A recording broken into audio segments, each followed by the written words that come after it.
After I was reborn, the first thing my cousin and I did was switch fiancés. In my last life, we got married on the same day. My cousin Daisy was gentle and quiet. She married Evan Thorne, a cold, aloof Navy captain. Their marriage fell apart because he missed their anniversary to celebrate his childhood sweetheart's birthday. When Daisy asked for an explanation, Evan just said he had a clear conscience. They ended up giving each other the silent treatment for the next 50 years. Meanwhile, I, with my fiery temper and my motto of punch first, ask questions later, married an accountant from the industrial district. He was a quiet, bookish type who was always complaining that I was too loud and didn't know how to dress like a lady. We fought constantly, small arguments every few days, huge blowouts every week. Eventually, he just stopped coming home. We divorced in less than a year. When I opened my eyes again, my cousin and I were back on our wedding day. "You stubborn girl, get off that train right now. You're giving up a nice, steady accountant to go to some godforsaken island. What did I do to deserve a daughter like you?" Watching my mom chase the train, yelling about what a disappointment I was, I couldn't help but feel a pang of sadness. But when I thought about how things ended for me and Daisy in our last life, I knew I'd made the right choice. Sure, the island base was remote, and Evan Thorne was no easy man to deal with, but so what? If it worked, it worked. If not, we'd go our separate ways. I was a grown woman. I didn't need a man to survive. But Daisy was different. In her last life, she married Evan, and because of that other woman between them, they misunderstood each other for a lifetime. He wore down her gentle spirit until there was nothing left. So this time, when I was reborn and saw my cousin's worried, frowning face, I started packing my bags without a second thought. "Daisy, I'll marry Evan. That guy Leo might seem a little bland, but he's good-natured. You two should get along." Daisy's face lit up for a second, but then she bit her lip and shook her head firmly. "Chloe, Evan is a difficult man, and don't even get me started on his childhood sweetheart. I can't let you take on my burden." "Hey, it's an arranged marriage we can't get out of, so what's the difference who goes? Grandpa never said which granddaughter had to marry him. Besides, so what if Evan's a tough guy? You think your little sister can't handle herself? When I get to the island, I'll make it work. And if I can't, I'll fight back. I'll settle my scores and live my life. To hell with the consequences." To prove my point, I busted out a few kung fu moves right there. Seeing me act like a goofball, Daisy burst out laughing and poked my forehead. "Oi!" Unlike my sweet-tempered cousin, I'd learned martial arts since I was a kid and preferred to let my fists do the talking. That's why I never got along with Leo, the self-proclaimed intellectual. I thought he was pretentious, and he thought I wasn't ladylike. Our marriage was just as miserable as Daisy's, and we split up in less than a year. So this time around, it was better for Daisy to marry him. At least Leo lived close to home, so she'd have family around. That was 1,000 times better than her fate in the last life, suffering all alone on that remote island with no one to turn to, eventually falling into a deep depression. As I thought about it, I grabbed Daisy's hands and pleaded with her until she finally, reluctantly, nodded. "Fine, I'll switch with you." And just like that, I grabbed my luggage and boarded the train to the island. I just didn't expect my mom to show up at the station so fast. I'd even left her a letter explaining everything, making it all crystal clear. What was she still so worried about? "I'm going to the island to get married. If it doesn't work out, I'll come back on my own," I yelled to her as she chased the train. After 3 days and 2 nights of sleeping and eating on the train, I finally reached the coast in Florida. I grabbed my things and squeezed onto the ferry to the island base. I figured I'd just sleep through this leg of the journey too, but I had no idea seasickness was a thing. By the time we docked, I was pale as a ghost and smelled weird. As I sat in the guard post at the base waiting for Evan to come get me, I thought about how I'd just been vomiting my guts out. A wave of relief washed over me. Thank God it was me who came. How could my delicate cousin have ever handled a trip like this? "Evan, darling, what's that strange smell in here? It's making me feel sick." As I was lost in thought, a sickly sweet voice cut through the air. I looked up. A girl with pigtails who looked as fragile as a willow in the wind was pinching her nose and complaining to the man beside her. I glanced at the tall, ramrod straight, serious-faced man next to her and rolled my eyes. You must be Evan Thorne. I'm Chloe, your fiancé. Check the marriage certificate. If everything's in order, find me a place to crash. I tossed my luggage in his direction, ignored the hurt look on the other woman's face, and stood up to leave. Evan, I don't think your fiancé likes me. Lily whined pitifully behind me. Exhausted and dizzy from the trip, a surge of irritation flared up in me. Like, dislike? Do I even know you? Evan Thorne, are you a man or not? Get a move on. Without waiting to see their reactions, I stormed out with a dark expression on my face. A few steps later, I felt someone following me. I glanced over my shoulder. It was Evan carrying my luggage, his face an unreadable mask. He didn't seem to have any intention of explaining what had just happened. No wonder my cousin had such a miserable life with him. Between this damsel in distress act and a man who refused to talk, a proud person like Daisy was bound to lose out. Too bad for them. I wasn't the type to swallow my anger. If I was happy, we could make it work. If I was unhappy, I was going to make damn sure everyone else was unhappy with me. Since the arranged marriage was official, Evan had already gotten the call from back home and submitted the marriage application. So a couple of days later, our wedding was held in the courtyard, with all the other military wives cheering us on. Evan's parents had passed away long ago, and mine were a world away, so the guests were all his comrades and their wives. Still, the atmosphere was lively and the residential courtyard was buzzing with excitement. I'm so jealous of you, Chloe. Getting to marry Evan just because of some old family arrangement. You're so lucky. Unlike me. With that, she lowered her head and started sobbing quietly. The cheerful courtyard fell silent, except for the sound of her crying. The guests all looked at each other awkwardly. I watched Lily cover her face, her shoulders shaking. I smirked, took 2 steps forward, stood on my toes, and wrapped my hands around Evan's head. I planted a loud kiss right on his lips. Then, I shot Lily a triumphant look and raised an eyebrow. Of course I'm lucky. Your Evan here has a great career, good looks, a great body. It takes a special kind of person to handle a man like this. Someone with bad luck just wouldn't be able to hold on. As I spoke, I tightened my arm around Evan's waist and gave him a sharp pinch. Then I smiled at him, a clear threat in my eyes. Isn't that right, Evan? The man's expression didn't change, but the tips of his ears turned a strange shade of red. Before Evan could speak, Lily looked up at him pitifully, her eyes red and swollen. Evan, Chloe, please don't misunderstand. I'm truly here to wish you well. If Chloe doesn't like me, I won't stay for the wedding, but 2 streams of tears rolled down her cheeks. Evan, don't forget to pick me up tomorrow.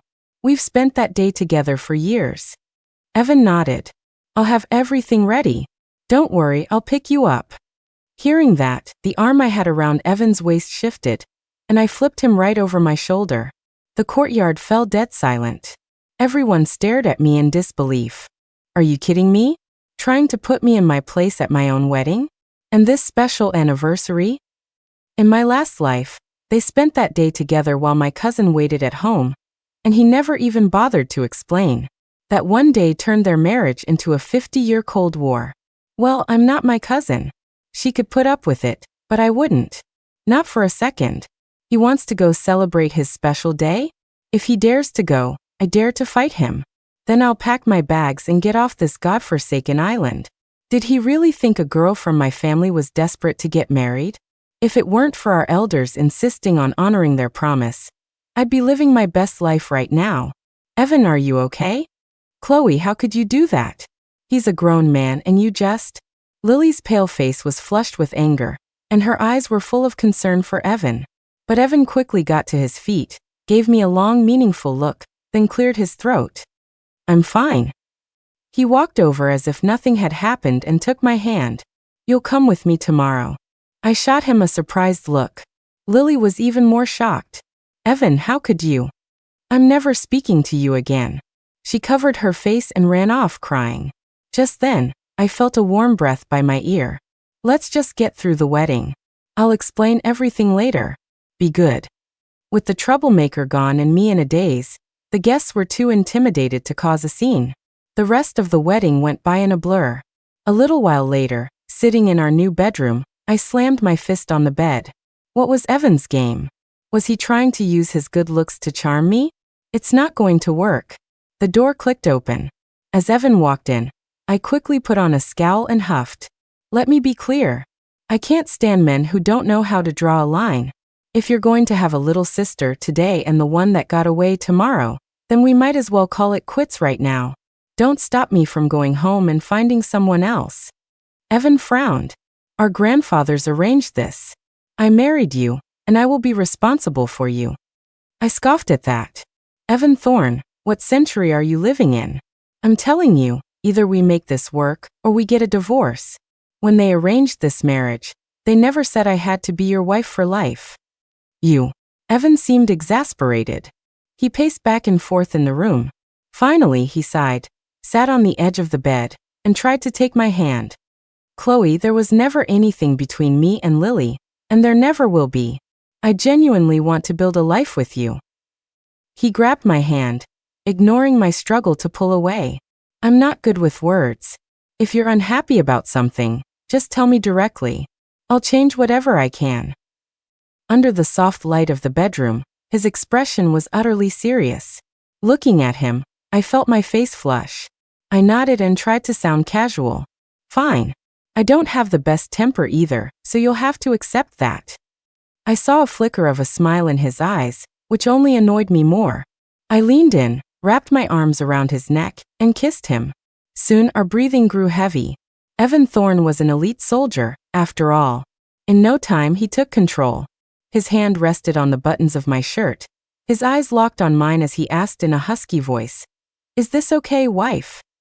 Embarrassed, I pinched him. What a question to ask at a time like this. Seeing my blushing face, Evan chuckled and buried his face in my neck. My mistake. I felt the heat on my neck and slowly closed my eyes. Evan, it's terrible. That girl Lily left a note, she's gone. A frantic pounding on the door shattered the moment. Evan froze, then quickly stood up. Wife, you get some sleep. I'll go check it out. I glared at him, furious. There are hundreds of men on this base. Do you have to be the one to go find her? Do you have any idea what night this is? Evan finished dressing, then grabbed my clothes to help me. We'll go together, wife. Lily's parents saved my life. I can't just ignore their only daughter. So please come with me, okay? When we get back, you can hit me, yell at me, whatever you want. I paused for a second, then pushed him away and got dressed myself. Let's go. I stormed out of the room, my face a cold mask. After a few steps, I felt a warm hand close around mine. I tried to shake it off twice, but he wouldn't let go. I shot him an annoyed glare. Wife, slow down. It's dark out. Ignoring my anger, Evan held my hand tightly as we quickly walked over to Lily's house. Since her parents had passed away, the base had looked after Lily, the orphan of a hero, and she had a large courtyard house to herself. Right now it was packed with people. The first person to notice Lily was missing. A neighbor named Mrs. Lee rushed over with the note. Evan, I don't want to be a burden to everyone anymore. I'm going to be with my mom and dad. Reading the short note, Evan's brow furrowed. He quickly ordered everyone to split up and search for her. Soon, the entire island was filled with people shouting Lily's name, with a large crowd gathering along the coastline. Worried that something might actually happen, I joined the search, wandering through the unfamiliar parts of the island. But seeing how many people were already at the coast, I started checking all the nooks and crannies instead. And I ended up finding something unexpected. Why is it you? Where's Evan? Hearing my footsteps, Lily turned around with a hopeful expression, but her face fell the moment she saw it was me. Seeing her standing there on the reef with a resentful look, I let out a sarcastic laugh. What? You're going to risk your life for a man who doesn't even love you? Lily's face flushed red, then went pale. She bit her lip and snapped. What do you know? Evan and I grew up together, and my family saved his life. If you hadn't shown up and interfered, I would be his wife. I snorted. Oh please. If he really cared about you, would I have even had a chance to interfere? Besides, our marriage was arranged before we were even born. If we're talking about who came first, it's definitely not you. So you weren't in the picture before, and you won't be in the picture now. Evan Thorne is my husband. But if he ever gets any ideas, I have no problem breaking his legs and gift wrapping him for you. I just wonder if you'd even be able to handle him then. With that, I turned to leave. She was found, and she clearly had no intention of actually dying. It was just a classic girl cries wolf drama, and I wasn't interested in playing along. But then Lily grabbed my arm and whispered in my ear, "Tell me, if we both fell into the ocean right now, who do you think Evan would save?" Before I could react, a powerful force pulled me into the sea. Caught completely off guard, I swallowed several mouthfuls of salty, bitter seawater. Help! Evan, save me! As I bobbed in the water, I saw Evan sprinting toward us and Lily putting on a panicked act. A fire of rage burned in my chest. This man was a magnet for trouble. Then I turned and swam hard toward Lily. A choice between two women? Did I look like someone who needed a man to save her? Not only was I saving myself, but you weren't getting a rescue either. Lily looked at me in disbelief, clearly shocked that I could swim. When I grabbed her, she started thrashing wildly. She kept screaming, "Evan, save me, save me." Seeing her struggle like a pig at slaughter, and Evan getting ready to jump in, I chopped the back of her neck, knocking her out cold. Then I unceremoniously started dragging her toward the shore. Luckily, we hadn't been in the water long and weren't far from the beach. It only took a few strokes to get there. Evan tried to come and help, but I barked at him. "Get away from me. If you so much as touch her today, you can go to her house tomorrow and propose." With that, I collapsed on the sand, panting, and watched as a crowd gathered around Lily. Evan's face was dark as he glanced at Lily lying on the ground. Then he took off his jacket and draped it over my shoulders. "Wife, let's go home." As soon as he said that, Lily, who had just been revived by the medic, shot up and yelled, "Evan, don't you dare leave." Under the suspicious gaze of the crowd, Lily's lower lip trembled, her eyes welling with tears. "Evan, Chloe pushed me into the ocean. Are you going to defend a murderer?" The crowd erupted in shock. One of the more impulsive wives stormed up to me and pointed a finger in my face. "Well, well. I thought you were a straightforward girl, but it turns out you're black-hearted. What did our Lily ever do to you to deserve such a vicious attack?" "Exactly. You can't trust these girls from off-island."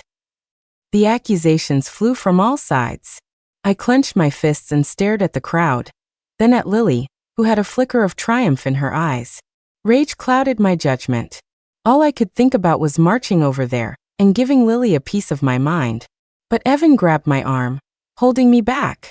Seeing his dark expression, my anger flared even brighter. Who the hell wanted to come to this stupid island anyway? The food was bad, the sleep was worse, and now I was being falsely accused. And even this man didn't believe me. The thought left a bitter taste in my mouth. Fine. He was choosing to believe his little childhood sweetheart.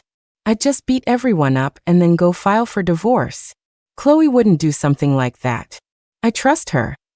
Besides, Lily, did you forget you were the champion of last year's swimming competition? At his words, Lily's face went white as a sheet. That's right. Lily, you know how to swim, don't you? Why were you calling for help? Facing the suspicious looks from the crowd, Lily truly started to panic. Tears streamed down her face. I fell into the ocean so suddenly, I was terrified. My leg cramped up. If Chloe hadn't grabbed me, I wouldn't have been so scared. Hearing her still insist that I pushed her, I couldn't hold back my anger anymore. I shook off Evan's hand, stormed over, and gave Lily 2 hard slaps across the face.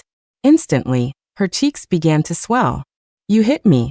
What gives you the right to hit me?" The pain on her face made Lily lose all control. She lunged at me, trying to scratch my face. But I kicked her, sending her tumbling to the ground. I dusted off my hands and looked down at her, sitting on the ground and clutching her face. I sneered. "I hit you. So what? Do I need to make an appointment? Evan, you promised my parents you would take care of me. Are you just going to stand there and watch your wife bully me? If you all hadn't shown up when you did, I'd be dead right now." Lily's eyes were red as she looked at Evan with a wounded expression. The rest of the crowd also turned to look at me with disapproval. You have a point. Evan glanced at Lily and nodded. Seeing him react like that, I cursed myself for being blind enough to marry such a man. I was about to raise hell when he stepped forward and grabbed my hand. His grip so tight I couldn't break free. Then let's have the investigators look into it. I'm sure they can figure out what happened based on the evidence at the scene. If Chloe did it, I won't cover for her. But if my wife was framed, I won't let it slide either. His words made the onlookers nod in agreement. A few of the nosier ones even ran off to get the investigators. Lily sat in the middle of the circle, pale and trembling. The other wives, thinking she was just cold from the seawater, draped their jackets over her and huddled around her. I sniffled my head down, thinking to myself, where are they? Hurry up and say I did it so I can divorce this guy and go home to my mom's braised pork. Whoever wanted to stay on this miserable island could have it. Whoever wanted this womanizing man could have him too. Wife, I believe you. Just hold on a little longer. As soon as your name is cleared, we'll go home. Then you can hit me or yell at me all you want. I felt a warm breath near my ear and froze. I looked up at Evan. His eyes were filled with guilt, and for the first time he looked almost vulnerable. Soon the investigators arrived, but things didn't go the way I'd expected, with them covering for one of their own. After the investigator determined that Lily had jumped into the water herself, the wives who had accused me came over one by one, awkwardly apologizing. One of the kinder ones saw Lily sitting on the ground, head bowed in silence, and tried to make excuses for her, telling me to be more understanding since it wasn't easy for her to lose her parents at such a young age. Everyone wants to be understanding with her, but who's going to be understanding with my wife? She's a young woman who came to this remote island from far away, only to be framed. Who is she supposed to turn to? Lily, you listen to me. Your life is your own. Your parents were heroes, and their daughter should live with integrity. From now on, I won't get involved in your affairs. You're on your own. With that, Evan grabbed my hand and turned to leave, ignoring the shocked faces of the crowd and Lily's cries of indignation behind us. Back at our apartment, Evan brought me a bowl of freshly brewed ginger soup and sat down cautiously beside me. Wife, a few years ago, we were on a mission. It was Lily's father who provided cover for our company to retreat. He didn't make it back. That's why we've always been a bit more lenient with Lily. After all, she's his only child. But I guess our indulgence has caused her to lose her way. Evan sighed. The tough man from before now seemed strangely lost. What are you sighing for? Let me tell you something. From now on, I don't care if it's Lily or some other girl. I don't care if she saved your life or has a grudge against you. If you dare get tangled up with another woman, I will personally break all 3 of your legs and ship you off to her. Seeing me with my fists raised and a fierce look on my face, Evan laughed and gently took my hands in his. Okay, whatever my wife says goes. The night is young, so let's not talk about all this. Time for bed. With that, he took the empty bowl from my hands, and his warm hands wrapped firmly around my waist. Soon, my thoughts grew hazy, and I gave myself over to the moment. In the days that followed, Lily didn't show her face again. The other wives, however, would occasionally stop by with vegetables from their gardens, or invite me to go clamming with them after the tide went out. Life moved on at a steady, unhurried pace. I found myself slowly falling in love with the island, and my relationship with Evan grew more and more stable. Everything seemed to be getting better, but I couldn't shake the feeling that something was off. There was a strange sense of unease in my heart. Then one day, I came home, happily carrying a bag of freshly harvested oysters, only to find Evan pacing anxiously in the front yard. He was holding something in his hand and looked extremely worried. The moment he saw me, he rushed over and grabbed my arm. Well, look at you two. Can't stand to be apart for a single moment. Our Chloe sure is a lucky girl. Seeing that he wasn't his usual self, I offered a quick reply to the teasing wives and hurried Evan inside. Before I could say anything, Evan held out the object in his hand.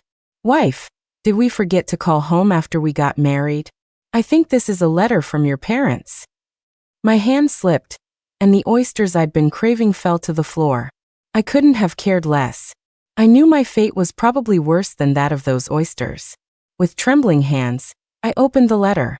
Just as I expected, Even my cousin's elegant handwriting couldn't hide the murderous rage in my mother's words. Crime number 1. Secretly swapping fiancés with my cousin. Crime number 2. Having the audacity to run off and get married on my own. Crime number 3. Completely forgetting about my family after getting married, and not even bothering to contact them. That was the final nail in the coffin. There was no way out. Reading the letter and seeing the grim look on Evan's face, I suddenly felt a sense of calm. Whatever. Let him deal with it. I didn't know anything. I wasn't going to let it spoil my good life. At the end of the letter, Daisy had written that she and Leo were very happy together. Not only that, but I was going to be an aunt soon. In my last life, Daisy wasted her whole life on Evan and died childless. I divorced early and threw myself into my career, also ending up alone. This time things were finally different. Wife, your cousin is having a baby. When are we going to have one? Evan had come up behind me without me noticing. He wrapped his arms around my waist and whispered in my ear. I tried to ignore the warmth spreading from his breath and said nonchalantly, "That's on you, isn't it? If you were up to the task, I'd be pregnant already." Instead of getting angry, Evan glanced at the oysters on the floor and said in a low, husky voice, "All right. I'll fuel up tonight. I promise I'll help you catch up." Let's just say that for a long time after that night, I didn't dare bring oysters home again. If I found any while clamming, I gave them to the other wives. After a round of good-natured teasing, my next-door neighbor, Mrs. Lee, suddenly changed the subject. "Hey, guess who I saw yesterday?" Seeing the curious looks on everyone's faces, she continued, satisfied. "Last night, I was out looking for my son, and I saw Lily and Mr. Peterson holding hands and taking a stroll in the coconut grove." Another wife, Mrs. Wong, immediately shook her head. "Impossible. Mr. Peterson has a wife and kids. No matter how reckless Lily is, she wouldn't get involved with a married man. Besides, he's old enough to be her father." Facing their disbelief, Mrs. Lee slapped her thigh. "Hey, I'm telling you what I saw. Just you wait. From the way they were acting yesterday, I bet they won't be able to keep it a secret for much longer." The island wasn't very big, especially the area where the troops were stationed. The two of them probably weren't even trying to hide it. Soon, rumors started flying around the island. But neither Evan nor I were the gossiping type. He was busy with training and missions, and I didn't want to sit around doing nothing. After talking it over with Evan, I drafted a proposal to partner with the base. I was going to open a food processing plant on the island. The raw materials would be coconuts and various kinds of seafood from the island. This would not only generate income for the base, but also provide extra jobs for the local islanders. But I hit a snag right at the beginning. Just when I was full of confidence and ready to go all in, a typhoon swept through and nearly destroyed everything I had worked for. Looking at the factory building, which had been torn to shreds by the wind, I rolled up my sleeves and prepared to start cleaning up with the workers. It was just one setback. I'd been through the ups and downs of the business world for years. What hadn't I seen? I never lacked the courage to start over. Well, if it isn't Mrs. Thorne. What's the matter? Lose your entire fortune. As I was working up a sweat, a snide voice came from behind me. I turned around. Sure enough, it was Lily. Unlike the last few times I'd seen her, Lily had shed her simple look. She was wearing a trendy dress and leather shoes, complete with a full set of jewelry and a watch. But right now, just after the typhoon, the whole island was a wreck. She must have had a tough time getting here dressed like that. Noticing my gaze, Lily became even more smug. "See this? This is what a good life looks like." I was so naive before, thinking a meathead soldier like Evan was reliable. Now I get it. A man has to have power and money. That's the only way a woman can live comfortably. With that, she actually twirled in front of me. Otherwise, you end up like this, slaving away even after you're married, with nothing to show for it. Seeing her smug expression, I sneered and shoved her to the ground. "What? Did those 2 slaps I gave you last time not teach you a lesson? Or do my fists not look hard enough? If you want to depend on a man to live, that's your business. But don't you dare come here and embarrass yourself in front of me." Even the great leaders said women hold up half the sky. Only a pathetic parasite like you would think her only option in life is to latch onto a man. If I were you after doing something so shameful, I'd be hiding my face in embarrassment. But here you are, shameless enough to show off. Next time there's a typhoon, we should use your thick skin as a windbreak. I bet it would work great. My harsh words made Lily's face turn red, then pale. How dare you bully me? I'm telling you, my Mr. Peterson won't let you get away with this. Your pathetic factory is finished, and Evan Thorne can just pack his bags and get out. Is that so? Well, I'd like to see how you're going to shut this factory down. Before I could even give her a piece of my mind, a commanding voice boomed from behind us. Commander. Lily's lips trembled as she spoke. I turned around and saw it was Commander Miller. He was standing there with a stern expression, staring down at Lily on the ground. Next to him were none other than Evan and Mr. Peterson. Ignoring Lily's disheveled state, Commander Miller scolded her without mercy. This factory is being built for the good of the base and for the people of this island. Who do you think you are to say it can't be opened? And you, a decent young woman. What is your relationship with Mr. Peterson? He turned his sharp gaze to Mr. Peterson. Commander, we have no relationship whatsoever. I have no idea why this young lady is running around causing trouble in my name. Lily looked at Mr. Peterson in disbelief as he callously disowned her. You bastard. How can you be so heartless? I've given myself to you, and you say we have no relationship. As soon as she said it, Mr. Peterson broke into a cold sweat. He frantically grabbed Lily's arm. From my angle, I could see the threat in his eyes. Young lady, watch your mouth. You can't drag me into this just because you want to help Evan Thorne. I have a wife and kids. If you get involved with me, what will happen to your reputation? At his words, Lily's expression shifted. With tears in her eyes, she looked at Commander Miller and Evan. Evan, I'm so sorry. I only did all this because I was jealous that she got to marry you. Just now, she got angry about all the wonderful memories we share and pushed me to the ground. That's why I said those things. You know you're the only one in my heart. Please don't be mad at me. With that, she lowered her head and covered her face, looking utterly wronged. The onlookers started giving Evan disapproving looks. Even Commander Miller's gaze shifted back and forth between the two of them. Seeing the tables turn, Mr. Peterson was in a much better mood and reached down to help Lily up. There we go. I don't want to get involved in you young people's business, he said with a smile as he helped her to her feet. But whether Lily's legs were weak or something else happened, she stumbled and fell to the ground again. Unfortunately, this time there was a large rock right where she landed. There was a muffled groan, and Lily's face instantly turned deathly white. Blood. There's blood. One of the wives nearby gasped. Everyone's eyes followed her finger. A pool of red was spreading beneath Lily. She's having a miscarriage. In the silent courtyard, another wife's whisper reached everyone's ears. Hearing this, Lily panicked. She grabbed Mr. Peterson's arm, her voice trembling. Honey, save our baby. Save me. At her words, Mr. Peterson's face turned ashen. He knew that no matter what he said now, no one would believe him. His affair with Lily was exposed. What are you standing around for? Get her to the clinic, now. Commander Miller roared.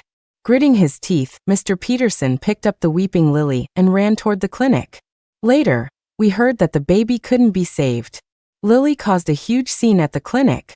Mr. Peterson, who was supposed to be disciplined for having an affair, unexpectedly revealed that he had never legally married his wife back home. They used this loophole to become the island's most talked about couple, with the biggest age gap. Though they escaped legal punishment, the scandal still affected Mr. Peterson's career. Not only was his promotion cancelled, but he was also transferred to an obscure department. It was clear that after a few more years, he would have no choice but to be discharged and sent home. And while his first partner wasn't his legal wife, she had given him 3 children. When his sons back home heard that their father had remarried, they dropped out of school and took a bus to the base. From then on, the Peterson household was a constant source of drama. The daily gossip among the wives was never short of stories about the chaos in their home. But none of that had anything to do with us. The factory was now built and running smoothly. Evan and I finally had time to go home and face the music. The trip home was surprisingly pleasant. I slept comfortably the whole way. We stood at the front door for a long time. Finally, Evan couldn't help but chuckle. He took my hand and said, "Don't worry. Whatever yelling or scolding is coming, I'll stand in front of you. Can we please stop shivering out here?" After a few deep breaths, I finally worked up the courage to step inside. Before I could even force a smile, a stern voice boomed from the main room. "Neil." I pouted. Well, what's coming is coming. I prepared to drop to my knees, but Evan knelt before I could. He looked at my parents and Grandpa sitting in the room and said with sincere earnestness, "It's my fault. I should have come back sooner to explain and apologize. I'll accept any punishment you see fit. But Chloe is not as strong. I will take her share of the punishment as well." Without waiting for a response, he bowed his head and knocked it on the floor 3 times. Grandpa's face remained stern and unreadable, but my mom was grinning so wide her wrinkles bunched up around her eyes. If it weren't for Grandpa sitting there, she probably would have already rushed over to help her son-in-law up. "Grandpa, don't be angry anymore. My little niece is here. Do it for me. Besides, look how happy both of us sisters are now." Without waiting for the old man to react, I rushed to the door and took the baby from my cousin's arms. I was a little too forceful and made my sister stumble. Before I could help her, Leo dropped what he was holding and quickly wrapped his arm around her. "You're a grown woman, yet you're still so clumsy. You and your sister are nothing alike. A lady should be gentle and graceful," Leo said with a straight face. Daisy patted his hand reassuringly. I couldn't help but roll my eyes. "I know, brother-in-law," I said through gritted teeth. "I think Chloe's personality is great. I like how lively she is." Evan had come up behind me at some point, and he now joined in the banter with Leo. "All right, are you all planning to stand there like statues? Come in and sit down for dinner." Hearing my grandpa's voice, Daisy and I exchanged a smile.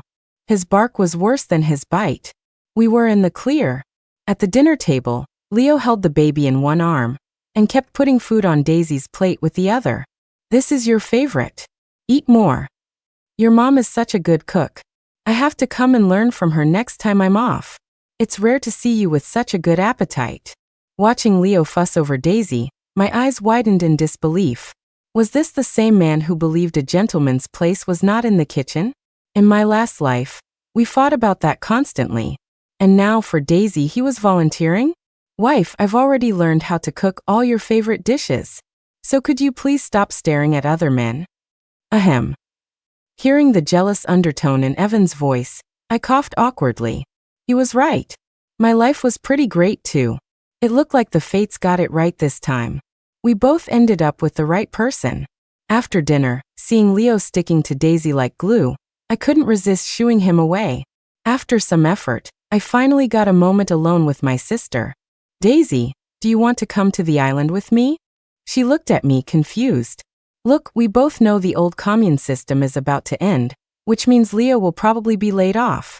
I have a factory over there that's doing really well, and I need people I can trust to help out. And most importantly, after what that awful Lily did to you in our last life, don't you want to see for yourself how miserable her life is now?" I don't know which part of my speech convinced her, or how she managed to convince Leo. All I know is that on the journey back, I was happily walking ahead with my arm linked through Daisy's, leaving the 2 men to carry the baby and the luggage behind us. My good mood, which lasted the whole trip, peaked when we passed by the Petersons' house. "Dad said you're here to serve us. You have to do whatever we tell you. A disobedient woman just needs a good beating." Lily was being shoved around by 3 teenage boys. She had lost all her former arrogance and looked so thin and frail that a gust of wind could blow her over. Her body was covered in bruises, and her face was a numb, expressionless mask. "Billy, you can't talk like that. You're a family now. You have to live in harmony." "Yeah, Mr. Peterson, are you just going to watch the boys bully Lily like this? She's your new wife after all." One of the wives who had watched Lily grow up couldn't help but speak up. But Mr. Peterson just sat there, smoking his pipe with a grim look on his face, not saying a word as he watched his sons push and hit his new wife. "Pa, what family? She's just a tramp who wrecked our home. She's lucky we didn't throw her out on the street. I don't know what kind of parents could raise a slut like you. The apple doesn't fall far from the tree. Your whole family is trash." Perhaps one of those insults hit a nerve. Before anyone could react, Lily scrambled to her feet, pinned the boy who had just spoken to the ground, and started hammering him with her fists. She looked incredibly weak, but her face was so twisted with rage she looked like a demon from hell, sending a chill down everyone's spine. The scene descended into chaos. Seeing his son being beaten, Mr. Peterson lunged at Lily, showing no mercy. The other wives, not wanting to see Lily get hurt, tried to pull them apart. The whole courtyard was a mess of fighting and shouting. Later, we heard that because the incident was so disruptive, Mr. Peterson was discharged from the military immediately, without even the option of a transfer to a civilian job. He took his sons and went back to his hometown to live with his first partner, the farmer. As for Lily, she used the opportunity to divorce Mr. Peterson and disappeared from the island. The island where she was born and raised never saw her again. No one knew where she went or how her life turned out. But Daisy and I didn't care to find out. The factory was doing so well that we were busy from dawn till dusk. We didn't have the time or energy to worry about unimportant people and their problems. Speaking of which, I've been working late for several days in a row, coming home and crashing right into bed. Evan is finally starting to get moody about it. Now I have to figure out how to smooth things over with him when I get home. Ugh. The end.